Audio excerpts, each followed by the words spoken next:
দুজন কণমানি মাইনৰ ছোৱালীক যোনটো ৰেপ কৰিলে, এইটো মানে আমি বড়ো নেশ্যনেল ষ্টুডেণ্টছ ইউনিয়নৰ পৰা আমি গৰিহণা দিছোঁ, ধিক্কাৰ জনাইছোঁ। আমি প্ৰশাসনক আমি আহ্বান জনাইছোঁ যে সোনকালে তিনিজনটো ধৰা পাইছোঁ। আমি এতিয়া শুনিছোঁ তিনিজন যোনে ধৰা পাইছে সিহঁতে আইন মতে সাজা পাব লাগে, ফাঁসি হ'ব লাগে ইহঁতৰ। हेलो लोगोफोर, आंनि जेके मोसाहारि इउटुब चेनेलाव नोंथांमोनखौ बरायनाय थाबाय।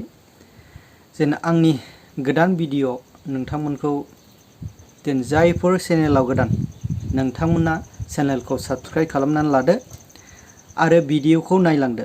मोनसे गोनां टपिकनि सायाव लाबोनो सानदों जे गसाइगावआव जेन बर' आइजोखौ जेन नर्माल उन्दै हिनजावसाखौ जिनाहारि खालामनायनि जाथायाव आङो बे खोथाखौ आं नोंथांमोननो शेयार खालामनो नागिरदों।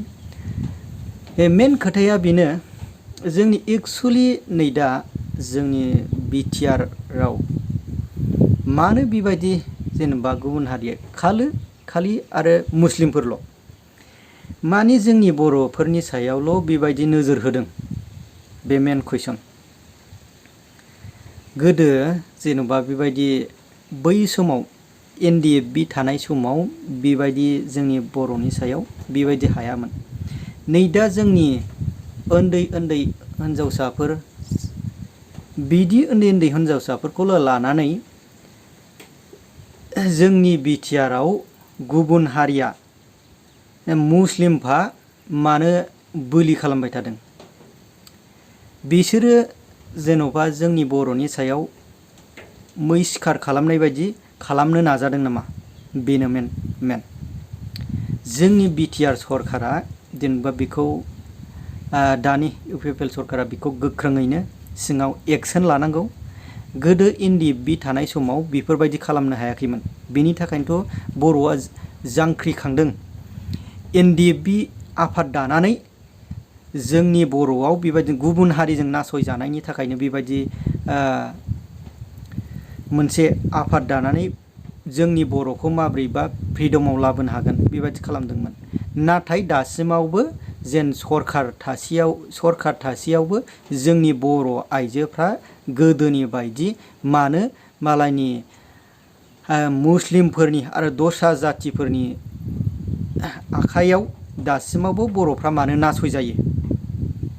अब्ला जोङो मोनसे भिडिअखौ नायनानै लाग्रोदिनि। जेन बर'नि आफादफ्राबो बाव बुंहैदोंबाबो एक्सेप्ट जायाखै।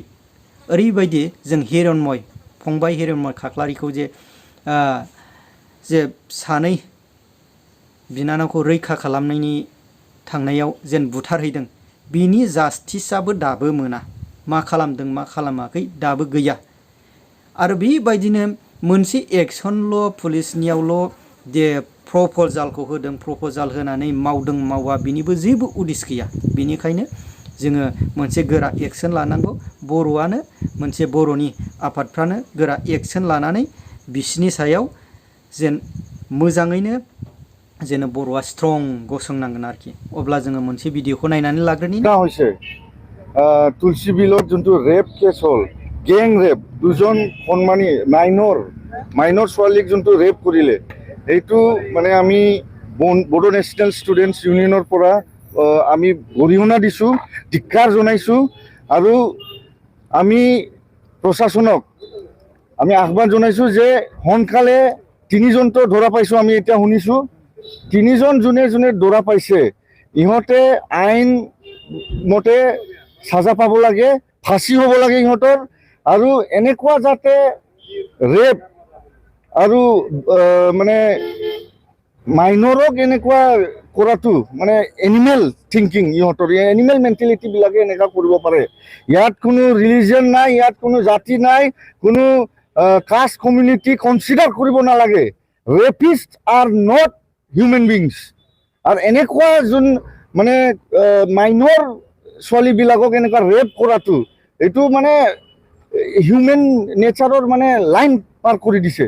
ইহঁতে মানে এনিমেল হয়, এনিমেলে এনেকুৱা নকৰে। মানে ইহঁতক সোনকালে আৰু যোনে আছিলে বাকী ধৰিবৰ কাৰণে সোনকালে 24 আৱাৰ্ছত ইহঁতক ধৰিব লাগে আৰু ধৰি পেলাই ফাৰ্ষ্ট ট্ৰেক এইটো কেছটো চলাব লাগিব কোৰ্টে আৰু according to the atrocities act ST atrocities act কেছটো ইয়াৰ প্ৰভিজন দি যাব লাগিব ফাৰ্ষ্ট ট্ৰেক কোৰ্টত এইটো সাজা হ'ব লাগিব স্পেচিয়েল ট্ৰায়েল হ'ব লাগিব DSP আণ্ডাৰত এইটো ট্ৰায়েল মানে কেছটো চলিব লাগিব ইনভেষ্টিগেশ্যনটো মিনিমাম DSP ৰেংকৰ আণ্ডাৰত চলিব লাগিব আৰু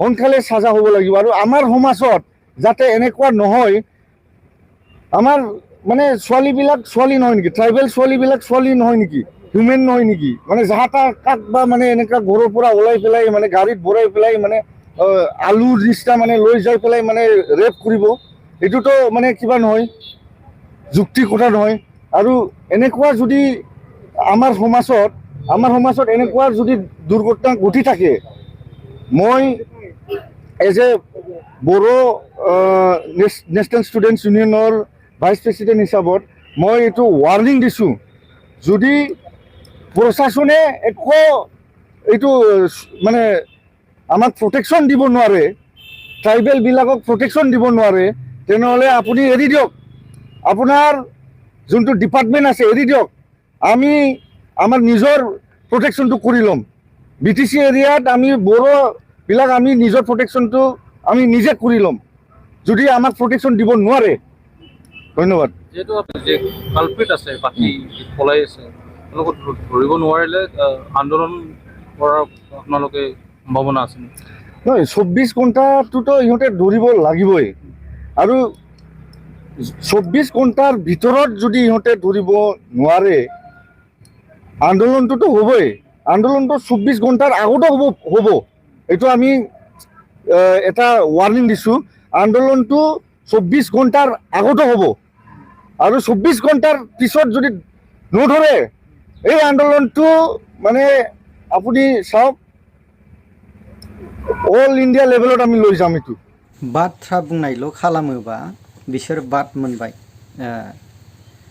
सारमोन बेखायनो आङो खावलायो जेन गोदो जोंखौ बै समाव BTC सुक्ति जायैनि सिगां बै समावबो जेन पुलिसफ्रा जोंखौ गामि एरियायाव थांबा जोंनि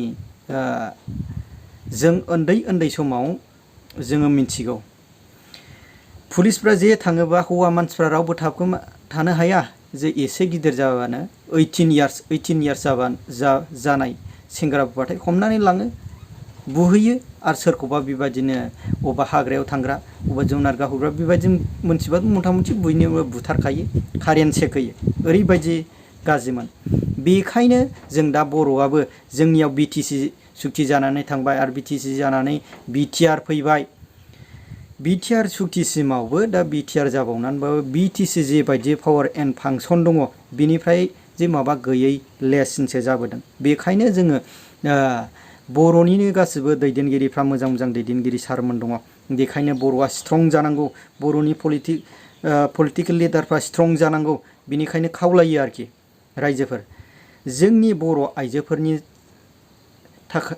थाखाय जे गुबुन हारिया जेन बिसिबां गाज्रि मेगन नोजोरै नायगासिनो दङ आरो जोंखौ बर' हारिखौ जेन मबेजोंबा बोरै जौगालांदों बेखौ मब्रैबा डाउन खालामनो बेखौ नायगासिनो दङ बर' आइजोफ्रा गुबुन हारिफोरनि थाखाय बोलि जाबाय थानांगौ नामा बेनो आरोखि अब्ला रायजोफोर नोंथांमोनहा मोजाङै बुजिनानै नायदो जेन जोंनि गुबुन हारिनि सायाव जोङो राव आरो आखाइ दिखांनो हाग्रा जानांसिगौ